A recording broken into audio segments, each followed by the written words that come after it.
¿Alguna vez te han dicho que quienes se supone que más te aman usaron sus palabras como cuchillos, cortando tan profundo que dejaron cicatrices invisibles? Ese fue el día de mi boda. Me llamo Sienna Barber. Tengo 29 años, soy mayor de la Marina de los Estados Unidos, y si algo he aprendido es que el respeto nunca se regala, se lucha por él. Pero el día en que debería haberme sentido más orgulloso, parado en una capilla histórica de Charleston, los dos hombres que se suponía que debían respaldarme, mi padre y mi hermano, se aseguraron de que me sintiera pequeño. Caminé por el pasillo con mi uniforme blanco de servicio, la cabeza en alto y el corazón latiéndome con fuerza. Entonces lo oí, mi padre susurrándole a mi hermano, lo suficientemente alto como para que lo oyera. Mírala. Parece que se disfraza para Halloween. ¡Qué vergüenza! Se me hizo un nudo en la garganta. Sentí como si un cristal se hiciera añicos en mi pecho. Cada despliegue. Cada noche sin dormir en un centro de operaciones de combate. Cada sacrificio que hice por mi país, reducido a una cruel sentencia. Mi hermano sonrió con suficiencia. Ese sonido frío y familiar de la infancia. El que siempre me llegaba cuando no era suficiente para ellos. ¿Pero qué no sabían? Estaba listo para este momento. Pensaban que este era su espectáculo.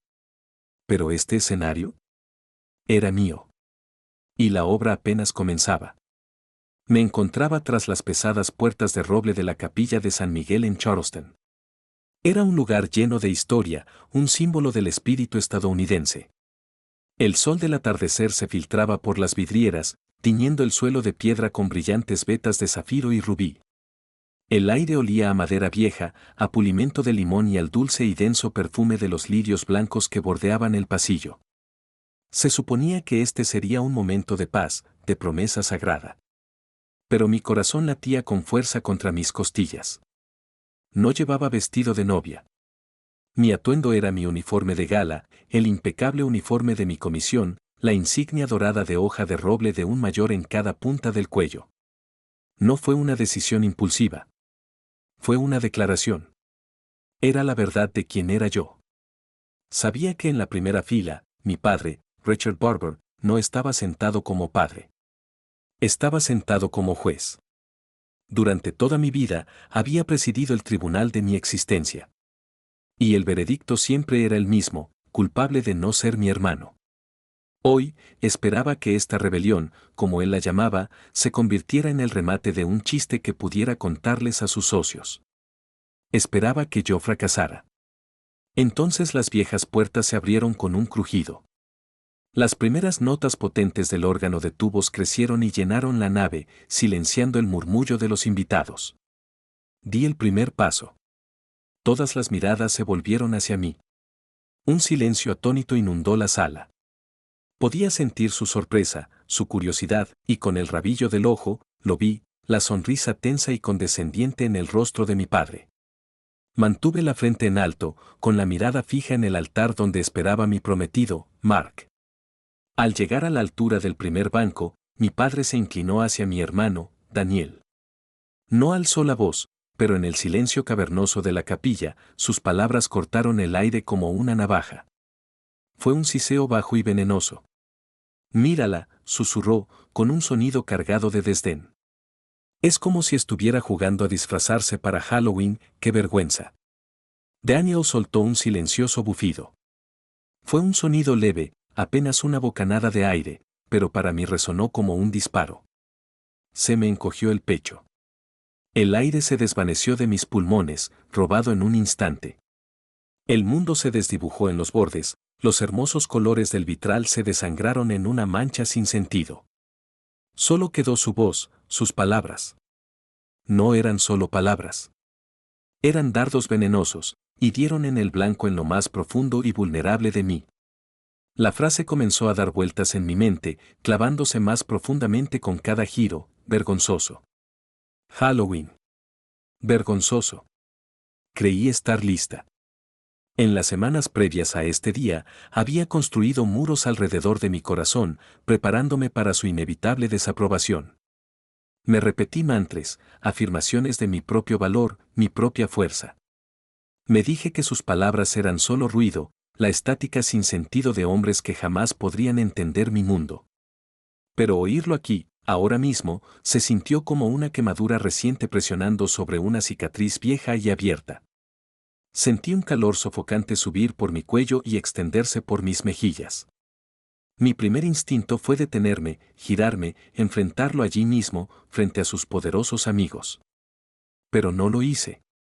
Soy un oficial al mando. He estado en el puente de un destructor en medio de una tormenta, he tomado decisiones de vida o muerte en la oscuridad de la noche y he enfrentado el verdadero peligro a los ojos sin pestañear. No me derrumbaría ante la mezquina crueldad de mi propio padre. Así que me obligué a levantar la cabeza. Me concentré en Mark, sus ojos preocupados escrutándome desde el final del pasillo. Su mirada era mi único faro en la tormenta, un rayo constante de amor y aceptación en un mar de juicios. Intenté aferrarme a ella, dejar que me llevara a un lugar seguro. Pero incluso mientras fijaba la mirada en él, el eco de las palabras de mi padre seguía resonando en mi cabeza, vergonzoso. Vergonzoso. Cada paso que daba en ese pasillo, sembrado de pétalos de rosa blanca, sentía como si pisara los fragmentos de mi propia historia. Con cada pisada, un recuerdo se fragmentaba. Recordaba cada vez que mi padre había llamado lindos mis logros militares. Cada vez que había ignorado una historia sobre uno de mis despliegues para escuchar, cautivado, a Daniel presumir de una operación bursátil. Recordaba cada cena navideña donde mi servicio se trataba como un pasatiempo extraño y ligeramente vergonzoso, mientras que la carrera de Daniel en finanzas se celebraba como el legado familiar. El susurro de hoy no era un ataque aislado, sino el clímax de una guerra de toda la vida, una campaña silenciosa y brutal contra mi espíritu que él había librado desde que era una niña que se atrevió a elegir un camino diferente. Una guerra en la que, a sus ojos, yo siempre era el bando perdedor. Y así, cuando finalmente llegué al altar y tomé la mano de Mark, mi mente no estaba realmente allí. El aroma de los lirios, el rostro solemne del ministro, el peso de la mano de Mark en la mía, todo se desvaneció en el fondo. Me había alejado, me había arrastrado atrás en el tiempo por la resaca de ese único susurro venenoso. Ya no estaba en una capilla soleada de Charleston. Me transportaba a una fría noche de Navidad de hace años, donde esta herida comenzó a sangrar. Era Navidad hace 3 años. El recuerdo es nítido, frío y claro, como un trozo de hielo en mi mente. Nuestra casa en Greenwich, Connecticut, era una imagen perfecta de revista. Cada superficie de la extensa casa colonial estaba cubierta con elegantes y costosas decoraciones. Un fuego crepitaba alegremente en la gran chimenea de mármol, proyectando un cálido resplandor danzante sobre los pulidos pisos de madera noble. El aire estaba impregnado de los ricos y reconfortantes aromas a pavo asado, relleno de salvia y el famoso pastel de calabaza de mi madre. Era una escena de alegría navideña perfecta y artificial. Y como siempre, mi padre se sentaba a la cabecera de la larga mesa del comedor formal como un rey en su trono.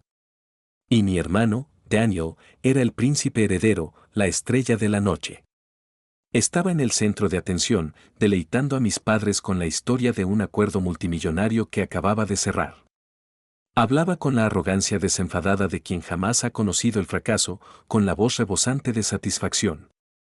Mis padres estaban pendientes de cada palabra suya, con el rostro radiante de un orgullo tan descarado que casi cegaba.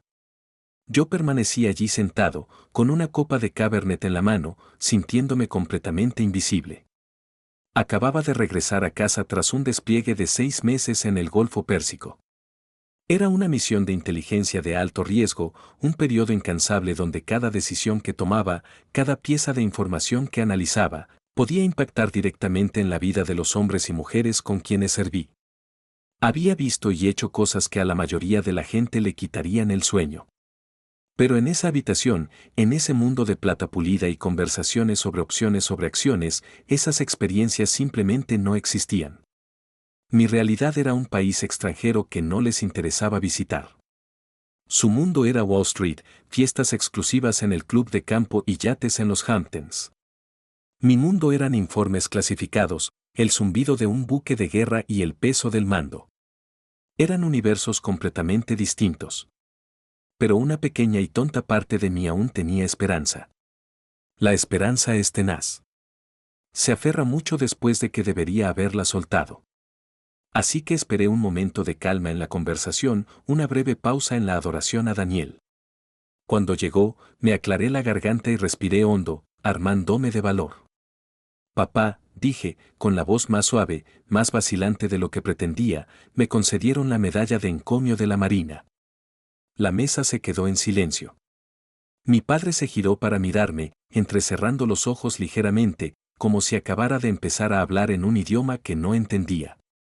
La sonrisa orgullosa que le había dedicado a Daniel se desvaneció, sustituida por una mirada fría y evaluadora.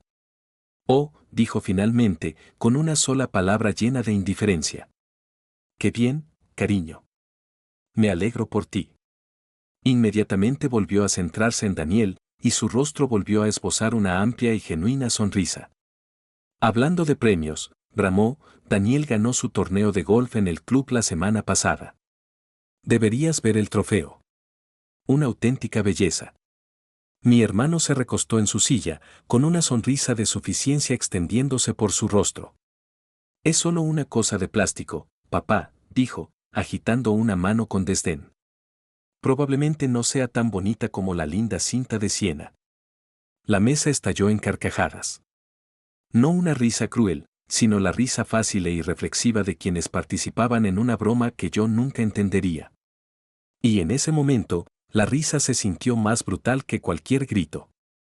Mi medalla de encomio de la Marina, un honor que representaba meses de trabajo incansable en un entorno hostil, un honor que representaba liderazgo y servicio meritorio, acababa de ser comparada con un trofeo de plástico barato y descartada como una linda cinta. Ya no era un símbolo de mi sacrificio. Era un juguete, una baratija, una niñedad que no podía compararse con las glorias del Greenwich Country Club. El sabor a pavo y salsa se convirtió en ceniza en mi boca. Esa noche, dormir fue imposible. Las risas de la mesa resonaban en mis oídos. Yacía en la cama de mi infancia, mirando al techo, sintiendo el familiar y aplastante peso de la soledad. Desesperada por un salvavidas, por una sola persona que me comprendiera, llamé a mi madre. Esperaba encontrar algo de consuelo, un poco de solidaridad. Mamá, ¿por qué es así? ¿Por qué siempre hace eso?, pregunté con la voz entrecortada mientras luchaba por contener un sollozo. Se oyó un largo y cansado suspiro al otro lado de la línea.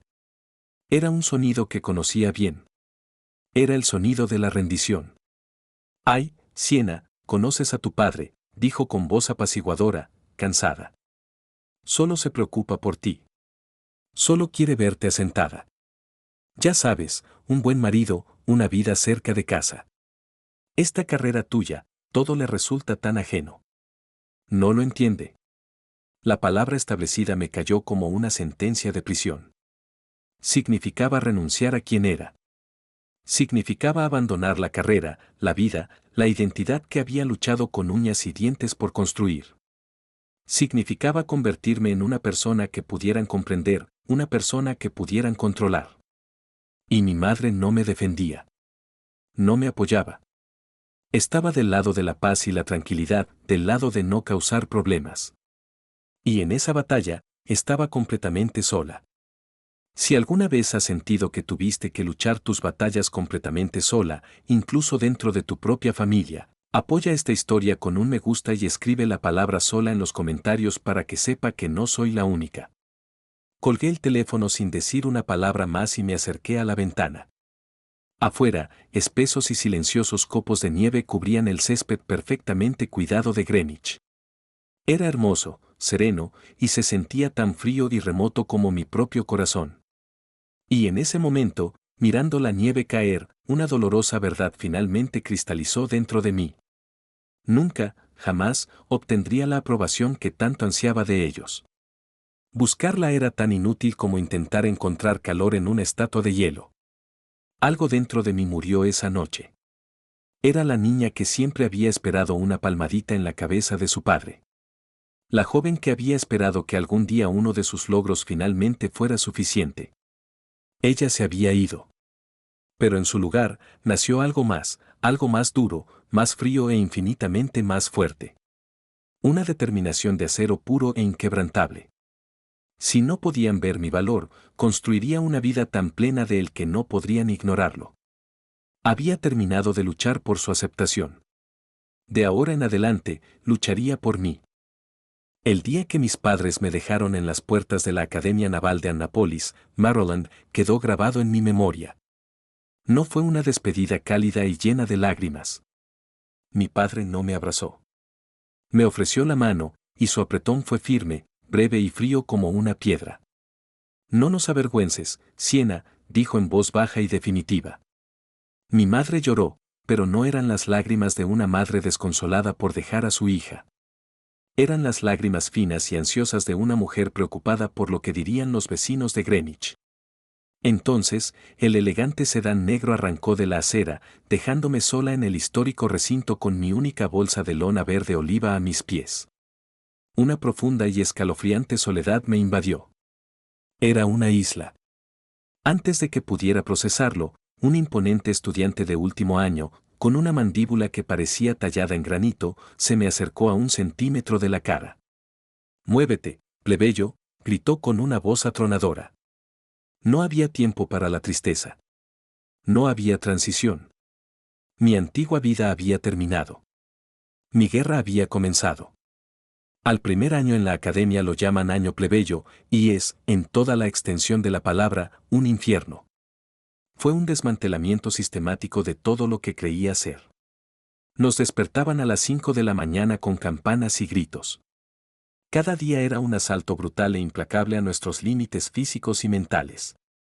Corríamos hasta que nos ardían los pulmones, hacíamos flexiones hasta que se nos rindieron los brazos y sorteábamos pistas de obstáculos que nos dejaban magullados y cubiertos de barro. Gritar era la principal forma de comunicación. Nos enseñaron a ser invisibles, a hablar solo cuando nos hablaban y a movernos con una velocidad y un propósito que nunca supe que poseía. Me dolía todo el cuerpo constantemente. Mis músculos estaban en un estado constante de protesta a gritos. Estaba perpetuamente exhausto, corriendo a base de un cóctel de cafeína y pura voluntad obstinada. Aprendí a comer una comida completa en 5 minutos, a dormir en cualquier momento libre que encontrara y a planchar mi uniforme con tanta precisión que uno podía cortarse con las arrugas. Era un mundo diseñado para destrozarte, para despojarte de tu identidad y reconstruirte como parte de una máquina. Fue lo más difícil que he hecho en mi vida. Una noche, después de un día de entrenamiento particularmente agotador en los campos embarrados y lluviosos, arrastré mi cuerpo exhausto de vuelta a mi dormitorio. Estaba cubierto de mugre. Mis músculos se sentían como carne desmenuzada. Y lo único que quería era desplomarme en mi cama perfectamente tendida. Sonó el teléfono. Era mi madre. Por un fugaz e ingenuo segundo, se me alegró el corazón. Imaginé unas palabras de aliento, un simple «¿Cómo lo llevas, cariño?». En cambio, su voz era alegre, imposiblemente alegre, como si llamara desde otro planeta. «Siena, cariño, tengo una noticia maravillosa», dijo con voz alegre. «Daniel acaba de graduarse en Yale y tu padre lo recompensa con un viaje de 2 meses por Europa. ¿No es maravilloso? Tu hermano es tan brillante». Me quedé allí, en medio de mi habitación desolada y estéril, con mis botas dejando huellas de barro en el suelo y el cuerpo dolorido por una fatiga que me calaba los huesos. Y escuché. La escuché hablar de los hoteles de 5 estrellas de París, los museos de arte de Florencia, las fiestas lujosas a las que asistiría Daniel. Nunca me preguntó si estaba bien. Nunca me preguntó cómo había ido mi día. En ese momento, la injusticia se sintió como una piedra fría y pesada, alojándose en mi garganta. Nuestros caminos, nuestros sacrificios, eran tan grotescamente diferentes que ni siquiera podían compararse. Él estaba siendo recompensado por existir, por seguir el camino que le habían trazado. Tuve que luchar cada día solo para demostrar que merecía estar aquí. Hubo una noche, unas semanas después, en la que casi me desmoroné. Durante un ejercicio nocturno bajo un aguacero gélido e implacable, cometí un pequeño error en la pista de obstáculos. Como castigo, todo mi pelotón tuvo que hacer flexiones en el barro hasta que el instructor se cansó de vernos sufrir. Sentía que todo el peso de su agotamiento, de su sufrimiento, era culpa mía. La culpa me oprimía, más pesada que mi equipo empapado. Cuando por fin regresé a mi habitación, estaba empapado, temblando incontrolablemente. Me vi reflejado en el pequeño espejo sobre mi escritorio. Vi un fantasma mirándome fijamente, con los ojos hundidos, la lluvia y las lágrimas corriendo por su rostro. Una voz susurró en mi cabeza, y sonaba aterradoramente parecida a la de mi padre. ¿Qué demonios haces aquí? No perteneces aquí. Me hundí en el borde de la cama y dejé que los sollozos, silenciosos y desgarradores, súbitos escalofríos de desesperación, surgieran. Pensé en renunciar. Pensé en llamarlos y admitir que él tenía razón desde el principio. Pero entonces mis ojos se posaron en la pequeña bandera estadounidense clavada en la pared sobre mi escritorio. Y recordé por qué había comenzado este viaje. No solo corría hacia una carrera. Huía de su sombra. Estaba aquí para construir algo que fuera completamente mío, algo que no pudieran tocar, controlar ni disminuir con su crueldad despreocupada. Me sequé los ojos con el dorso de la mano y me puse de pie. Apreté los puños hasta que se me pusieron blancos los nudillos. No ganarían. Su desprecio no sería lo que me definiría. Fue en ese momento de profundo aislamiento que apareció un pequeño rayo de luz. Llegó en un sobre blanco, metido en mi buzón. Era una carta de un hombre llamado Dave Miller. Era unos años mayor que yo, un antiguo marinero alistado que había llegado a la academia tras años de experiencia en la flota.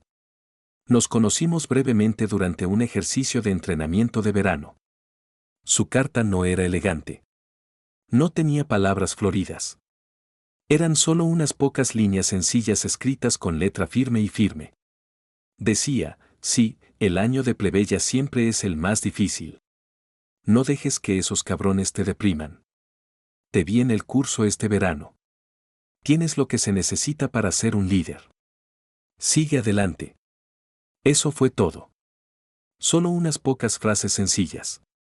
Pero esas palabras tenían más peso, una validación más genuina, que cualquier cumplido vacío que hubiera recibido de mi familia. Era el reconocimiento de un igual, de un compañero guerrero que entendía la lucha. Esa simple nota escrita a mano se convirtió en mi talismán. La leí hasta memorizarla. Era la promesa de que no estaba completamente solo. Era un recordatorio de que allá afuera, más allá de la jaula dorada de Greenwich, me esperaba otra familia. Una familia forjada no con sangre, sino con la lucha compartida y el respeto mutuo.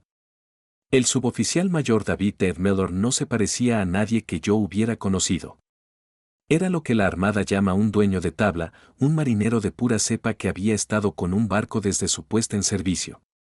Tenía un rostro como un mapa desgastado, surcado por líneas que contaban historias de despliegues sobre los que solo podía leer, y ojos que habían visto demasiado. Cuando asumí el mando, siendo un joven mayor inexperto, fue duro conmigo. Era formal, exigente y observaba cada uno de mis movimientos con ojo crítico. Pero pronto me di cuenta de que bajo esa apariencia ruda y anticuada se escondía una lealtad feroz y protectora, y un deseo genuino de verme triunfar. Nunca me elogiaba en vano. Al contrario, me tomaba aparte después de una sesión informativa y me señalaba mis errores con una franqueza que resultaba a la vez impactante y sumamente valiosa. Mayor, me dijo una vez, con voz grave y grave, su decisión fue acertada, pero su respuesta fue vacilante. Su gente necesita seguridad de su comandante, no una disculpa. Viniendo de él, ese consejo valía más que cualquier título. No le importaba que fuera mujer ni que fuera años menor que él. Le importaba la competencia.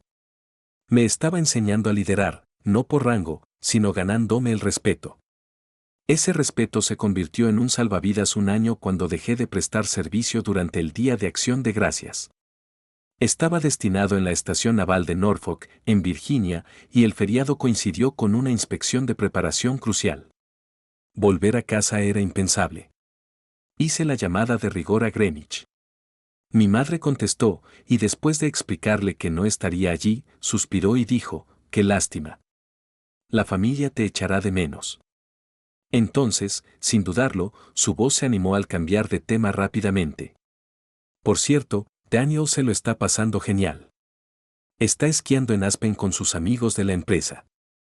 Colgué el teléfono, con un dolor hueco familiar extendiéndose por mi pecho. Contemplé las paredes grises y estériles de mi oficina en la base. Me las imaginé en Greenwich, el cálido resplandor de la chimenea, el tintineo de las copas de vino, y me sentí a 1000 kilómetros de distancia. Me resigné a unas vacaciones tranquilas y solitarias. Mi cena de acción de gracias, pensé, sería un filete Salisbury de una bandeja de comida congelada calentada en el microondas de la sala de descanso. Esa noche, estaba terminando unos trámites cuando uno de mis oficiales subalternos asomó la cabeza. Mayor, el jefe maestro Mellor lo necesita en la sala común un minuto.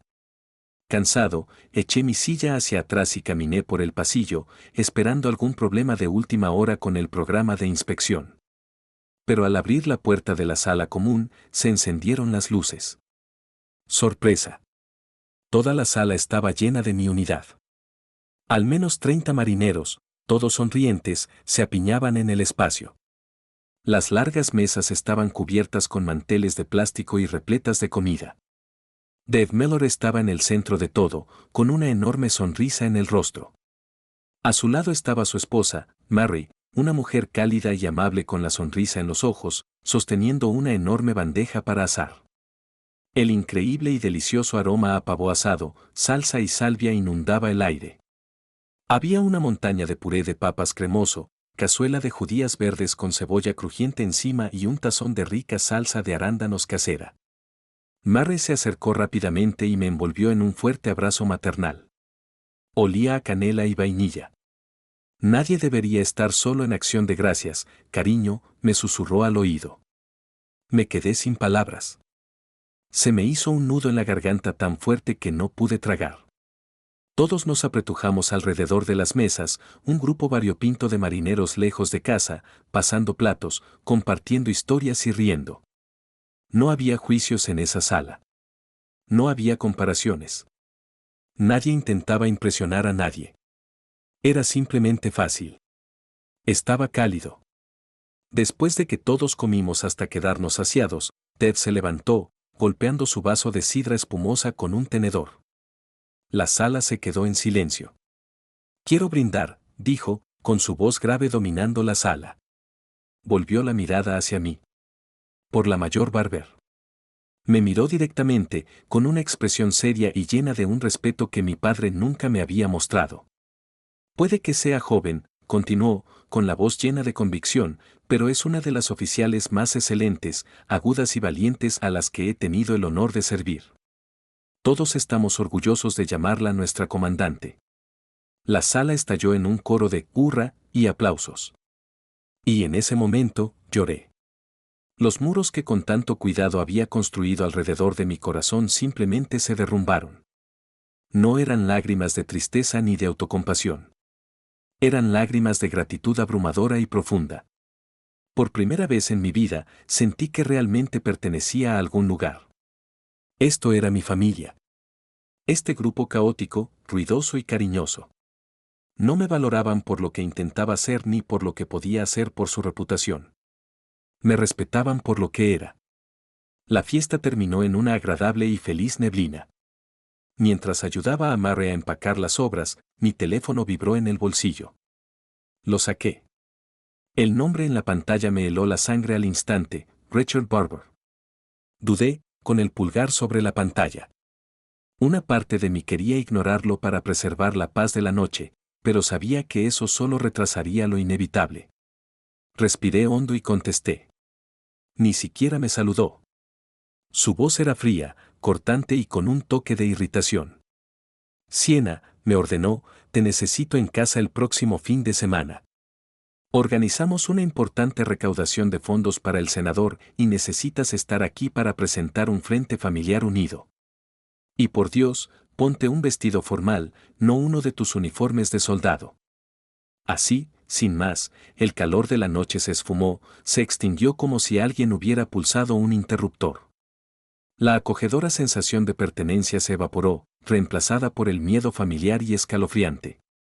La sombra de mi familia siempre estuvo ahí, acechando, esperando para arrastrarme de nuevo al frío. Sabía con una certeza que se asentó como una piedra en el estómago que otra confrontación era inevitable. En contra de mi buen juicio, cometí el error de ir a casa para la recaudación de fondos. Me dije que era para mantener la paz, pero una pequeña e ingenua parte de mí aún albergaba una pizca de esperanza de que las cosas fueran diferentes. Llevaba un vestido negro sencillo y elegante, algo conservador y modesto. Mi objetivo era integrarme, ser un fantasma en la pared de su opulenta casa de Greenwich. Pero mi padre, por supuesto, tenía otros planes. La casa rebosaba de gente poderosa e influyente. Hombres con trajes caros y mujeres rebosantes de diamantes se mezclaban bajo la luz de las lámparas de araña de cristal y sus risas resonaban en los altos techos. Mi padre estaba en su salsa, un maestro titiritero que manejaba los hilos de su universo social. Me vio al otro lado de la sala y sus ojos se iluminaron, no con cariño paternal, sino con el brillo de quien acaba de encontrar su juguete más interesante. Se acercó a grandes zancadas y me agarró del codo con una fuerza sorprendente. Siena. Perfecto. Hay alguien que quiero presentarte. Me condujo entre la multitud hacia el senador Thompson, un hombre en cuya carrera política mi padre había invertido mucho. Senador, dijo mi padre, con la voz resonando con un orgullo falso y fingido, me gustaría presentarte a mi pequeña, Siena. Hizo una pausa para darle un toque dramático y me puso una mano pesada en el hombro. Es una oficial de la Marina. Nuestra valiente soldadita. Me quedé entumecido, pequeño soldado, las palabras flotaban en el aire, densas y sofocantes.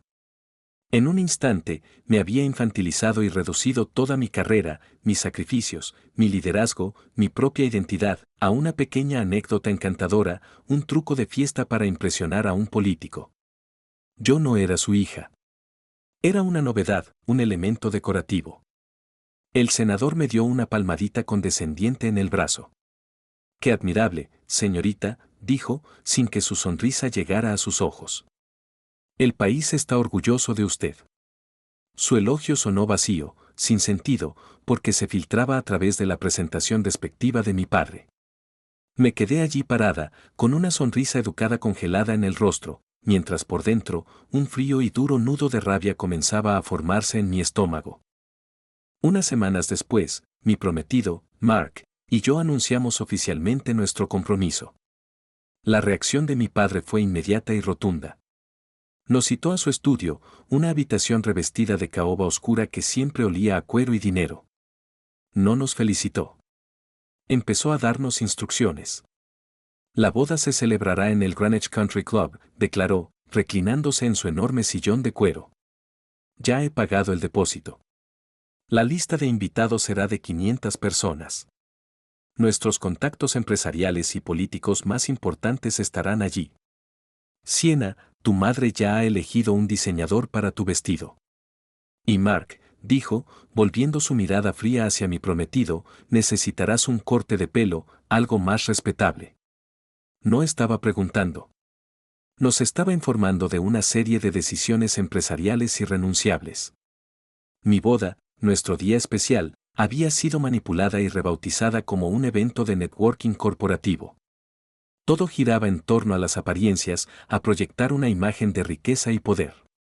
Intenté protestar. Papá, espera, dije en voz baja pero firme. Mark y yo esperábamos algo más pequeño, algo más personal y significativo. Agitó la mano, restándole importancia a mis palabras como si fueran un mosquito zumbando en el aire. No seas ridícula, Siena, dijo con un suspiro de exasperación. Así se hacen las cosas en nuestro mundo. Es hora de que lo recuerdes. La tensión se mantuvo latente durante días, como una fiebre de resentimiento leve. Entonces mi hermano, Daniel, decidió echar más leña al fuego. Me llamó una tarde, con la voz impregnada de la diversión despreocupada y condescendiente que había perfeccionado durante toda una vida siendo el niño mimado. Oí que estás causando un pequeño problema con los planes de la boda, empezó con una mueca de desprecio. ¿Qué te crees, General MacArthur? Esta es una familia respetable, Siena, no un campo de entrenamiento. Simplemente haz lo que dice papá y ponles las cosas fáciles a todos. No conviertas esto en una especie de circo con tus uniformes ridículos. Circo, la palabra me golpeó como una bofetada. Él veía mi mundo, el mundo de honor, valentía y compromiso al que había dedicado mi vida, como una broma, un espectáculo secundario.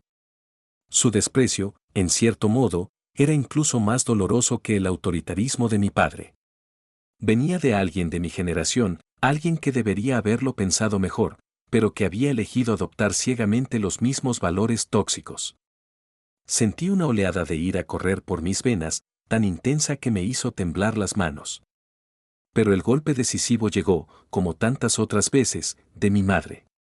Me llamó más tarde esa noche, con la voz apagada y suplicante. Sí, por favor, susurró al teléfono. Por favor, no hagas enfadar a tu padre. Sabes que te quiere. Solo que le cuesta demostrarlo. ¿No podría ceder un poco por el bien de la armonía familiar? Armonía, la palabra salió de mí con más fuerza y agudeza de la que pretendía. ¿A esto le llamas armonía, mamá? Lo que llamas armonía es silencio. Es sumisión. Es dejar que nos pisotee y fingir que todo está bien. El silencio al otro lado de la línea fue su respuesta. Era un silencio cargado de años de capitulación, de elegir el camino fácil en lugar del correcto. Y en ese silencio, finalmente, comprendí de verdad. Nunca iban a cambiar. Pasarían el resto de sus vidas intentando meterme en una caja en la que no encajaba. Una caja que me asfixiaría. Una extraña y fría calma me invadió. El temblor cesó. La furia ardiente se enfrió, convirtiéndose en algo sólido y claro. Respiré hondo. Lo siento, mamá, dije, y mi voz sonó perfectamente firme, sin rastro de la tormenta que había estado rugiendo dentro de mí, pero no voy a hacer eso. Y colgué el teléfono. El suave clic al desconectarse fue el sonido más fuerte que jamás había escuchado. Era el sonido de un candado rompiéndose. Era el sonido de una cadena rompiéndose. El agua había llegado al borde de la presa, y ahora, finalmente, irrevocablemente, se había desbordado. El juego había terminado. La verdadera explosión, la que incineró hasta el último vestigio de responsabilidad filial que me quedaba en el alma, no llegó como un grito, sino como un correo electrónico discreto y escalofriantemente profesional. Llegó a mi bandeja de entrada un día después de colgarle el teléfono a mi madre. El asunto era frío y corporativo, sobre los preparativos de la boda. Era de mi padre, y había copiado al abogado de la familia. Lo abrí, con el corazón latiendo con fuerza y frenéticamente contra mis costillas. El cuerpo del correo no era un mensaje de un padre a una hija. Era una lista de instrucciones con el formato de un documento legal. El lugar, la lista de invitados, la vestimenta, incluso las opciones del menú aprobadas. Era una declaración de propiedad sobre mi vida. Y entonces vi el último párrafo. Las palabras eran tan frías, tan transaccionales, que parecían quemar la pantalla. El cumplimiento de estas razonables peticiones se considerará una muestra de su respeto por esta familia, había escrito.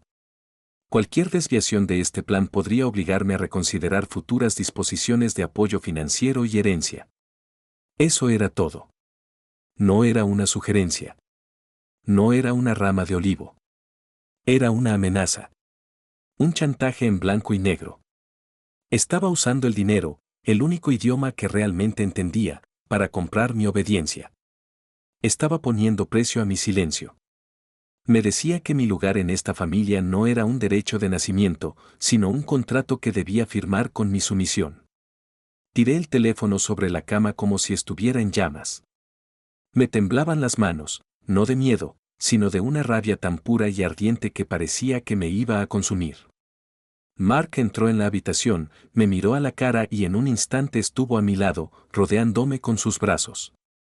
Sienna, ¿qué pasa? ¿Qué ha pasado? No pude hablar. Simplemente señalé el teléfono con un dedo tembloroso. Lo cogió, repasando el correo electrónico con la mirada. Vi cómo su rostro cambiaba, su mandíbula se tensaba y un músculo se tensaba en su mejilla. Cuando terminó, dejó el teléfono con cuidado, con una mirada oscura y protectora que nunca antes había visto. Ese hijo de puta, susurró, con un gruñido bajo y peligroso. Me atrajo hacia él. Siento mucho que tengas que lidiar con esto, mi amor. Me aparté, sacudiendo la cabeza, mirándolo con lágrimas de furia derramándome por las mejillas. No, dije con voz áspera y quebrada. No, no voy a lidiar más con esto. Estoy harta, Mark. Estoy harta. He pasado toda mi vida intentando ser la persona que querían que fuera, intentando ganar un juego amañado desde el principio, y nunca fue suficiente. Estoy harta. Me miró profundamente a los ojos, con una mirada firme y sólida como una roca. ¿Y qué vamos a hacer?, preguntó con voz tranquila y firme. Dijo, nosotros, y en esa sola palabra, sentí la fuerza de 1000 ejércitos. Nosotros, dije, con una resolución feroz y salvaje que endureció mi voz, vamos a luchar. Esa noche, después de que Mark se durmiera, no pude descansar. Entré en nuestra habitación de invitados y saqué mi uniforme blanco de servicio. Me lo puse pieza por pieza, el ritual familiar fue un bálsamo calmante para mis pensamientos desbocados. Me paré frente al espejo de cuerpo entero y me miré. No vi a un soldadito ni a una hija desobediente. Vi a un mayor de la Marina de los Estados Unidos. Mis ojos recorrieron las cintas de colores de mi pecho. Cada una contaba una historia, la medalla de encomio de la Marina de aquella Nochebuena, una cinta por servicio en el Golfo Pérsico, una mención de unidad por una misión en la que mi análisis de inteligencia salvó vidas. No eran baratijas. Eran pactos, ganados con sudor, noches de insomnio y la sagrada confianza de los hombres y mujeres que dirigí. Me forjé en el crisol de Annapolis. Me había enfrentado a amenazas en aguas hostiles. Había comandado a cientos de marineros que confiarían en mí con sus vidas. Entonces, ¿por qué, por Dios, dejaba que 2 hombres en una mansión de Connecticut dictaran mi valor? Una nueva ira surgió en mi interior. No era la furia ardiente y caótica de antes. Era un fuego limpio y frío, una furia concentrada y estratégica. El tipo de ira que logra resultados. Levanté lentamente la mano y puse las yemas de los dedos sobre la insignia plateada de hoja de roble de mi cuello. Nunca más, le juré a la mujer del espejo, en voz baja e inquebrantable. Nunca más dejaré que me hagan sentir insignificante. Me acerqué a mi escritorio y abrí mi portátil. La tormenta emocional había pasado. Ahora el campo de batalla estaba despejado. El objetivo estaba definido.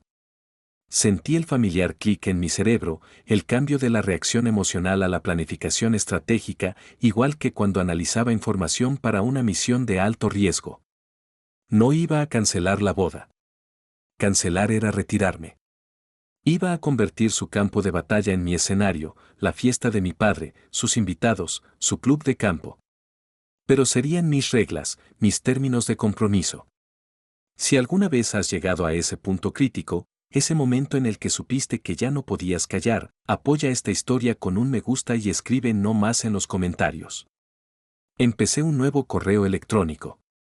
Mis dedos volaban sobre el teclado, ya sin temblar. El primer destinatario, mi oficial al mando. El segundo, el suboficial mayor Dave Miller. El asunto era simple, una solicitud especial. Querían un espectáculo. En los días siguientes, nuestro pequeño apartamento en Charleston se transformó. La acogedora sala de estar, antes un lugar para tardes tranquilas con libros y tazas de té compartidas, se convirtió en un centro de mando improvisado. La tormenta emocional había pasado, dejando tras de sí una calma fría, clara y centrada. La ira seguía presente, pero ya no era un incendio forestal.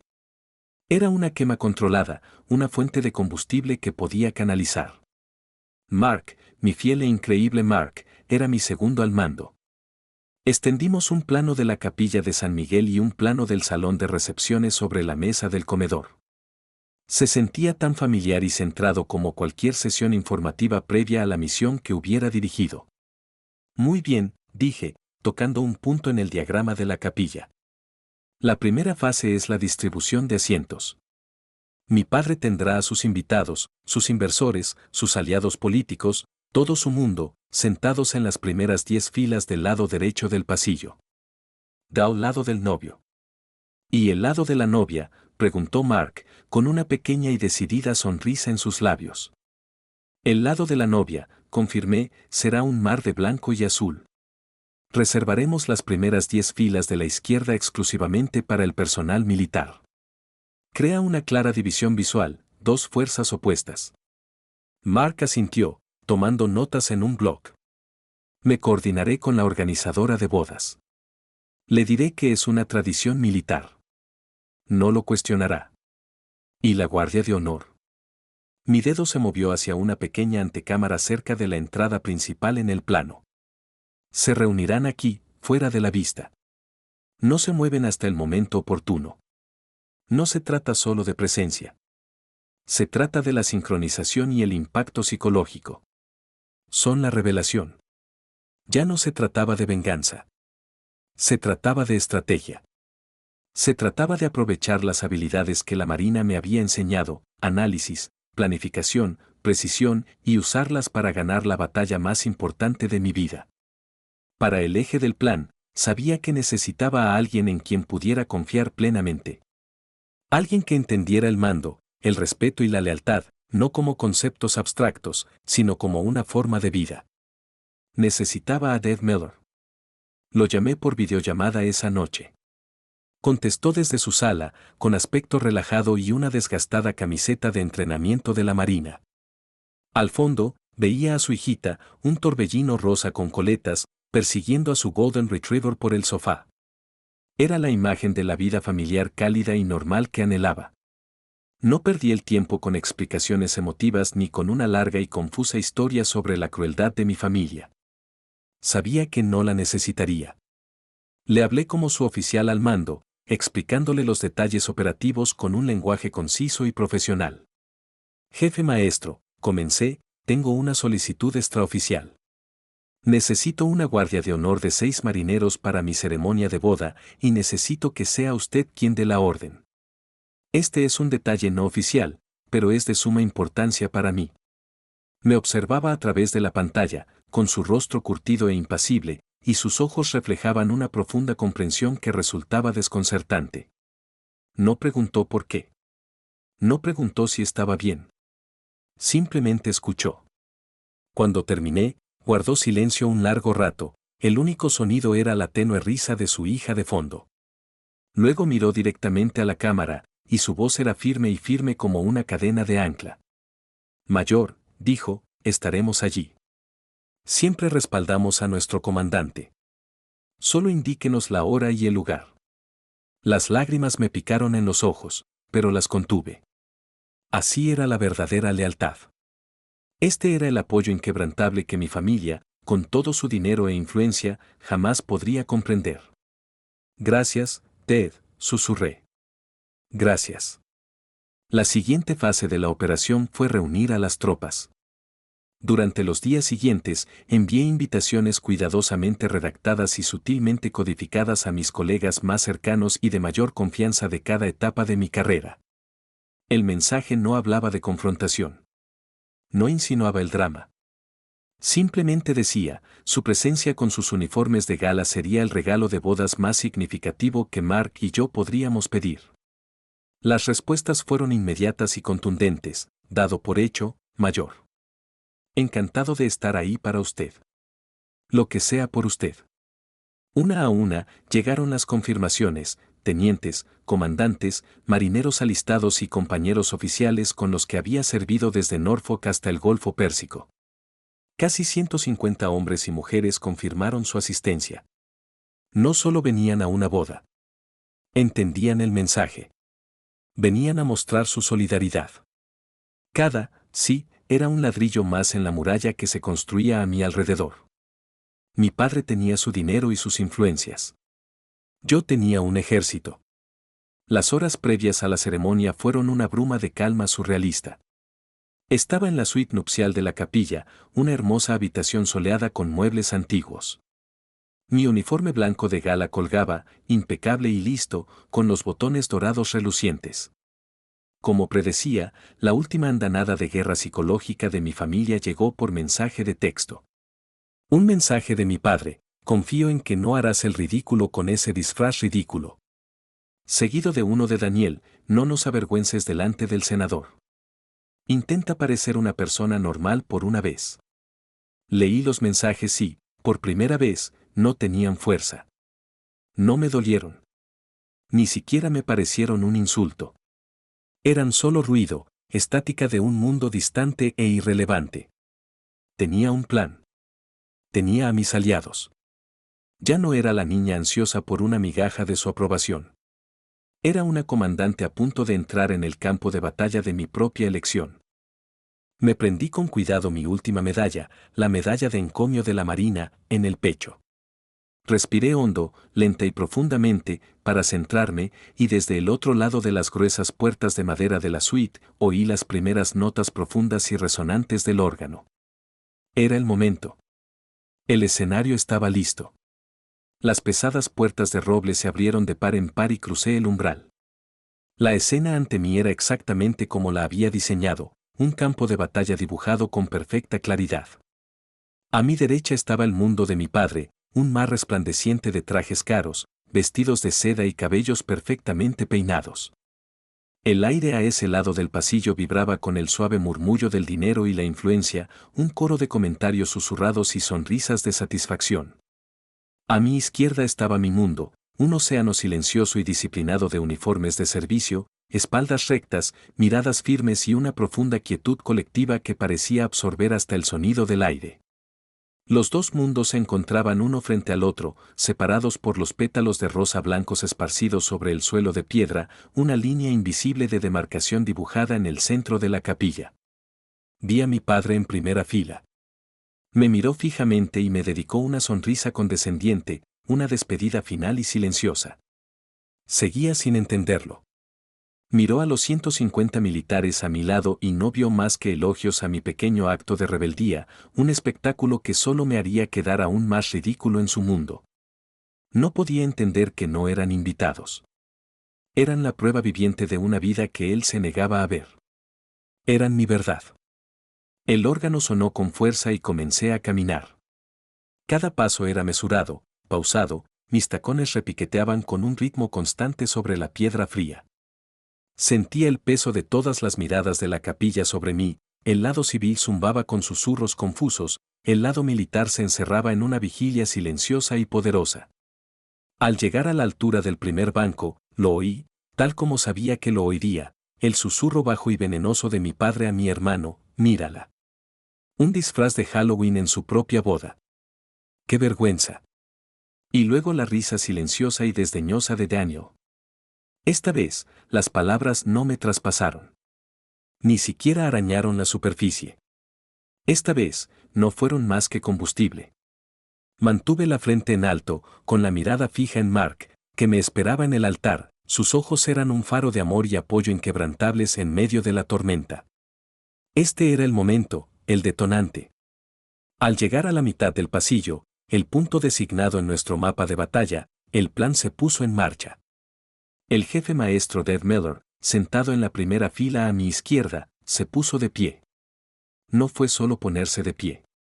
Fue un movimiento único y explosivo, una descarga de energía a la vez silenciosa y ensordecedora. Todas las cabezas de la capilla se volvieron hacia él. El murmullo sordo de mi padre se apagó al instante. Un silencio absoluto invadió la sala, tan denso que podías sentirlo oprimiéndote. Y en ese silencio perfecto, sellado al vacío, irrumpió la voz de Dev Miller. No era un grito. Era una orden, una voz forjada en las ruidosas cubiertas de los portaaviones y perfeccionada en el caos del combate.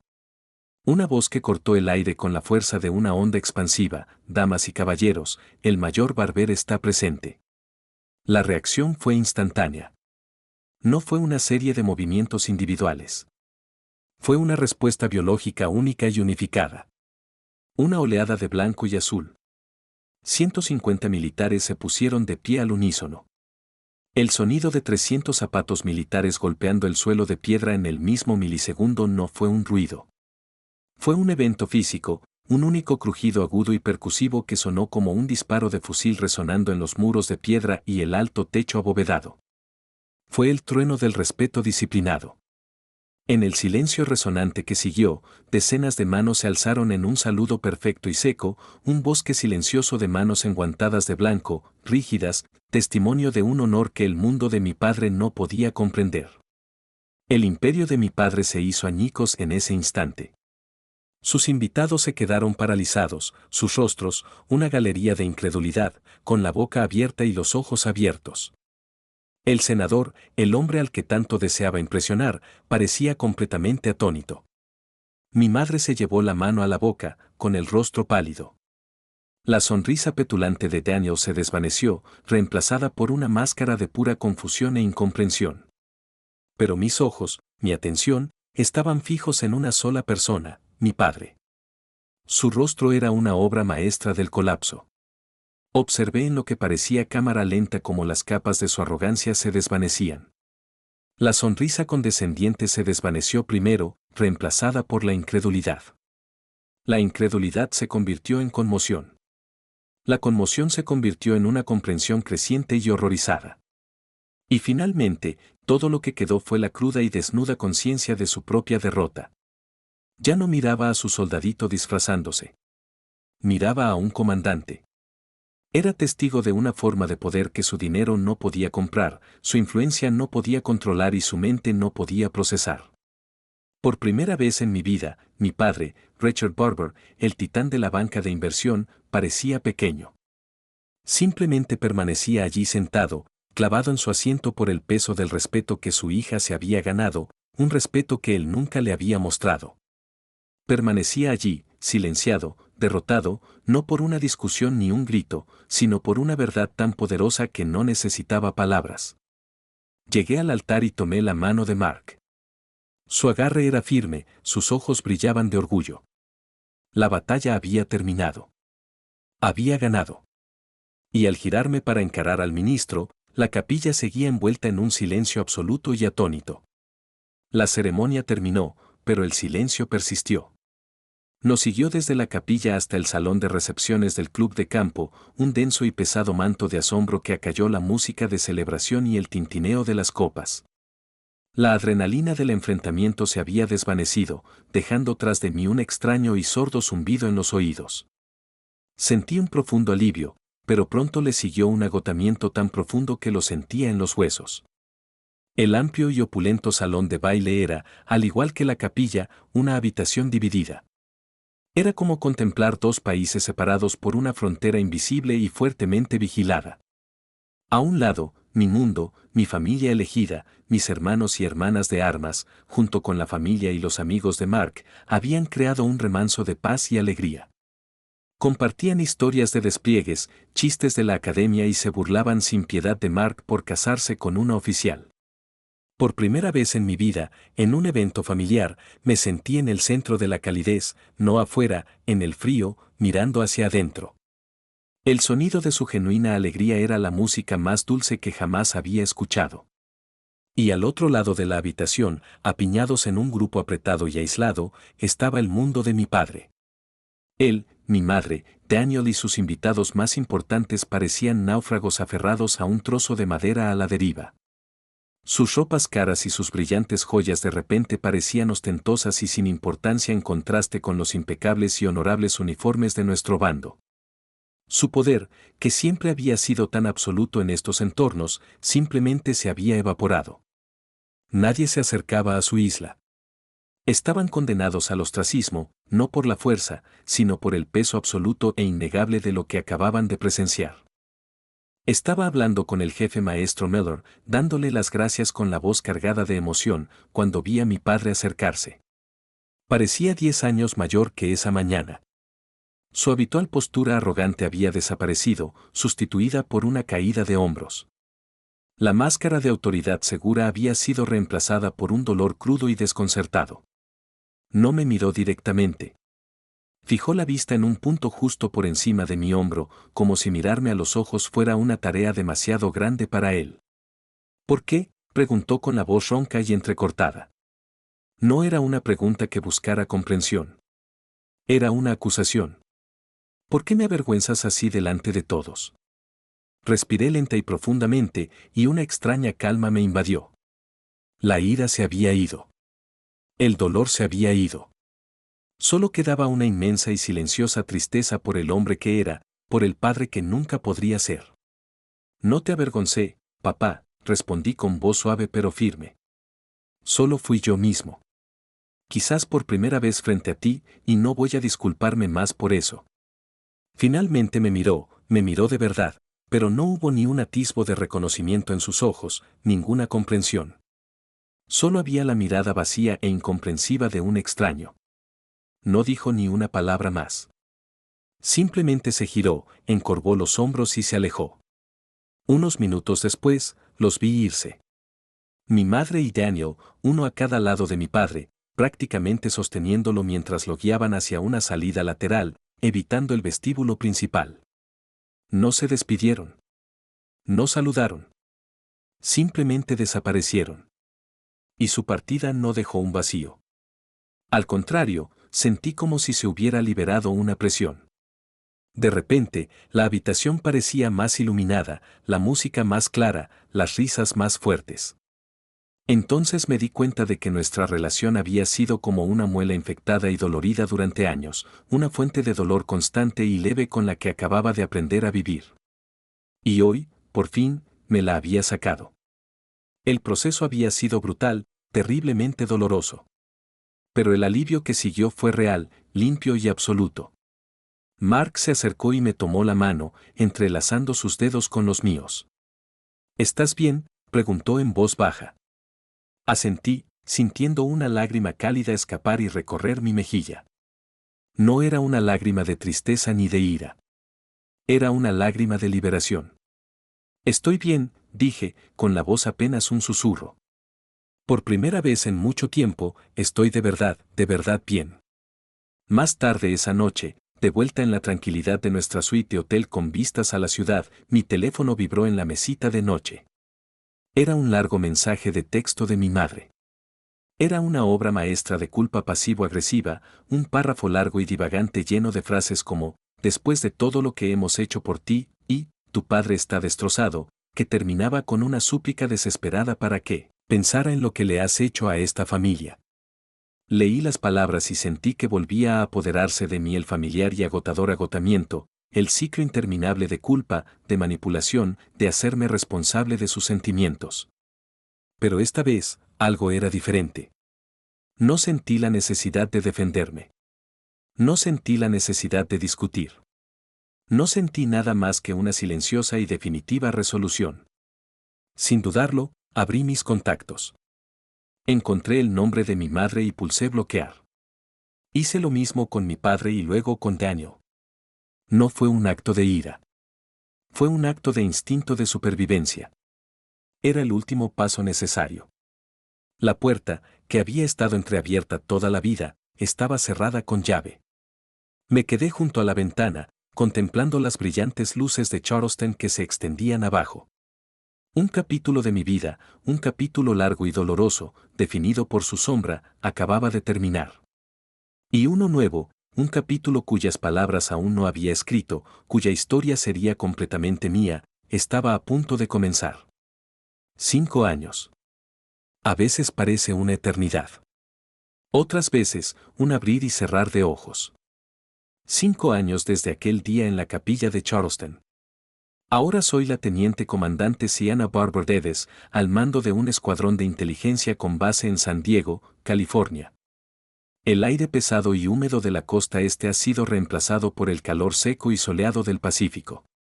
Mark y yo tenemos una hija de 4 años, una niña brillante y aguerrida con mis ojos y una barbilla testaruda. Se llama Eleanor. Vivimos en una casa pequeña y modesta en un barrio tranquilo donde el ruido de los niños jugando en la calle es más común que el rugido de los deportivos caros. Nuestra vida no siempre es fácil. Hay largos despliegues, noches de insomnio y preocupación, el constante malabarismo entre 2 carreras exigentes y un hijo. Pero es nuestra. Es una vida construida sobre los cimientos del respeto, la camaradería y la conversación abierta. Nuestro hogar está lleno de risas, del olor de los cuestionables intentos de Mark de hornear y del hermoso y caótico caos de una vida vivida de verdad. Ya no tengo contacto con mi familia biológica. Los números bloqueados siguen bloqueados. A veces, generalmente en los momentos tranquilos de la noche, surge un atisbo de sentimiento, un destello de tristeza, un dolor fugaz por lo que pudo haber sido, por la familia que ves en las películas navideñas. pero pasa tan rápido como llega, siempre reemplazado por una oleada abrumadora de gratitud por la paz profunda e inquebrantable que tanto luché por alcanzar. Mi definición de familia ha sido completamente reescrita. Es una definición forjada en la elección, no en la obligación. Familias son de Ed y Mary Miller, quienes viajan desde Virginia 2 veces al año e insisten en que nuestra hija los llame abuelo Ed y abuela Mary. Familias son los pocos compañeros de escuadrón que se agolpan en nuestra pequeña sala para Acción de Gracias y Navidad, trayendo guarniciones y chistes malos, creando un hogar cálido y bullicioso para quienes no podemos estar con quienes dejamos atrás. Son nuestros vecinos de al lado, un marine retirado y su esposa, quienes cuidan a Eleanor en cualquier momento cuando alguno de nosotros recibe una llamada inesperada. Estas son las personas conectadas a mí, no por sangre, sino por algo mucho más fuerte, la elección. Eligen estar en nuestras vidas y nosotros los elegimos a ellos. Su amor es incondicional, libre del peso silencioso y aplastante de las expectativas y el juicio. Una tarde, estaba en mi oficina realizando una evaluación de desempeño estándar con una joven alférez, recién salida de la academia.